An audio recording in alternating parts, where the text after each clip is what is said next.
প্রধান উপদেষ্টার নেতৃত্বে ৭ সদস্যের জাতীয় ঐকমত্য কমিশন গঠন করেছে অন্তর্বর্তী সরকার। এই কমিশন ১৫ ফেব্রুয়ারি কাজ শুরু করবে। বুধবার মন্ত্রী পরিষদ বিভাগের জারি করা প্রজ্ঞাপনে এই তথ্য জানানো হয়। রাষ্ট্রপতির আদেশ ক্রমে মন্ত্রিপরিষদ সচিব ড শেখ আব্দুর রশিদ এই প্রজ্ঞাপন জারি করেন। ৬ সংস্কার কমিশনের সুপারিশগুলো নিয়ে অধিক পর্যবেক্ষণ, পর্যালোচনা ও বিবেচনা গ্রহণের জন্য এই কমিশন গঠন করা হয়েছে। এই কমিশনের সদস্য হিসেবে সংস্কার কমিশনের ৬ প্রধানেরা রয়েছেন।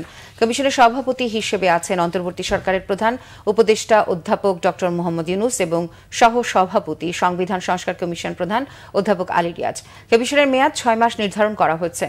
আগামী নির্বাচন সামনে রেখে পুলিশের কার্যক্রম, নির্বাচন ব্যবস্থা, জনপ্রশাসন, বিচার বিভাগ এবং দুর্নীতি সংক্রান্ত যেসব সুপারিশ করেছে তার রাজনৈতিক দলগুলোর সঙ্গে আলোচনা করে পরবর্তী পদক্ষেপ নেয়ার লক্ষ্যে এই কমিশন গঠন করা হয়েছে।